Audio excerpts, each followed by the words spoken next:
Minerals तो discuss हो गए, लेकिन मिनरल्स के साथ साथ एक और चीज़ भी है जो हमारी बॉडी के लिए बहुत इंपॉर्टेंट है, और वो हैं vitamins.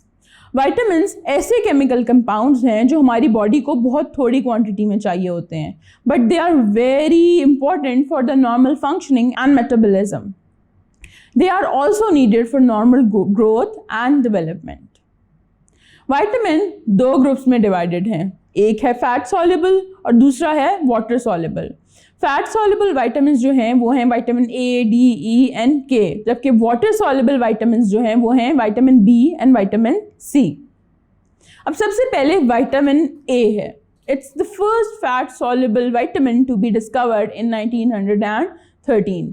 It has a major role for eyes and it allows them to see in dim light. हमारी आइज़ के रेटिना में रॉड सेल्स होते हैं। रॉड सेल्स जो हैं वो फोटो रिसेप्टर्स हैं, यानी लाइट को डिटेक्ट करते हैं, जिनमें एक प्रोटीन होती है, उसको हम कहते हैं ऑप्सिन। अब विटामिन ए जो है वो उसके साथ कंबाइन करता है और एक कंपाउंड बनाता है जिसे हम कहते हैं रोडोप्सिन।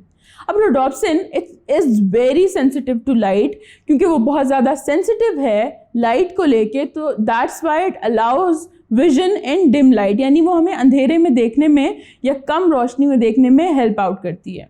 जब विटामिन ए कम हो जाए तो रोडोप्सिन नहीं बनती, which affects the vision in dim light. इसके अलावा विटामिन ए का एक रोल सेल डिफरेंशिएशन में भी है। सेल डिफरेंशिएशन एक ऐसा प्रोसेस है जिसके through embryonic cells mature cells में ट्रांसफॉर्म होते हैं, और ये मैच्योर सेल्स फंक्शन स्पेसिफिक होते हैं, यानी स्पेसिफिक फंक्शंस परफॉर्म करते हैं। साथ में bone growth and immune functions में भी विटामिन ए का एक बहुत मेजर रोल है। नेक्स्ट विटामिन है विटामिन सी। अब विटामिन सी जो है उसकी का मेजर सोर्स हमारे पास citrus fruits, leafy greens, vegetables and beef liver है। और विटामिन सी क्यों ज़रूरी होता है? कोलेजन फॉर्मेशन के लिए। कोलेजन जो है वो हमारी स्किन का एक पार्ट है और ये उसको एक स्मूथ अपीयरेंस देती है। इलास्टिसिटी जो होती है हमारी स्किन में वो कोलेजन की वजह से मेंटेन होती है। दैट्स वाई विटामिन सी जो है वो रिक्वायर्ड है कोलेजन की फॉर्मुलेशन की। इसके अलावा भी बॉडी में कोलेजन होती है, लेकिन मेजर यहीं पे है। फिर जो हमारे वुंड्स होते हैं उनकी हीलिंग के लिए विटामिन सी ज़रूरी है। हमारे इम्यून सिस्टम को स्ट्रॉन्ग करता है विटामिन सी। अगर विटामिन सी की डेफिशिएंसी हो जाए तो उसको कहते हैं स्कर्वी। एक डिजीज़ है, उसका नाम रखा हुआ है स्कर्वी। क्या होता है उसमें कि फटीग होती है कि बंदा हर टाइम थका हुआ रहता है, इवन इफ कोई एक्सर्शन ना भी हो रही हो, कोई फिजिकल एक्टिविटी ना भी हो रही हो, तो उसमें भी फटीग होती है। जो वुंड्स हैं वो देर से हील हो रहे होते हैं। जो गम्स हैं, जो मसूड़े दांतों के नीचे जो हमारे होते हैं, वो उनमें से ब्लीडिंग शुरू हो जाती है।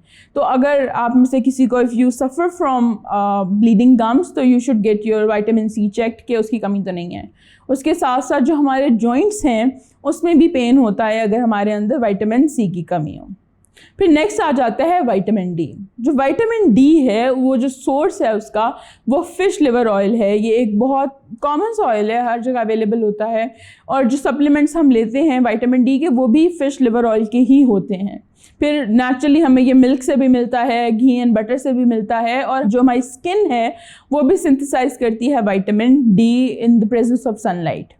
अब इसके फंक्शंस ये हैं कि ये जो कंसंट्रेशन है कैल्शियम और फास्फोरस की उसको मेंटेन कर रहा होता है हमारी बॉडी के अंदर। इसीलिए कहते हैं कि विटामिन डी बोन्स के लिए ज़रूरी है। इसीलिए ज़रूरी है कि कैल्शियम की एब्जॉर्प्शन के लिए विटामिन डी रिक्वायर्ड होता है, और कैल्शियम हमारी बोन्स की स्ट्रेंथनिंग और हमारी टीथ की स्ट्रेंथ के लिए ज़रूरी होता है। जो विटामिन डी है उसकी डेफिशिएंसी होती है जिसकी वजह से हमारी बोन्स पे अफेक्ट आता है। तो चिल्ड्रन में भी हो सकती है, अडल्ट्स में भी हो सकती है।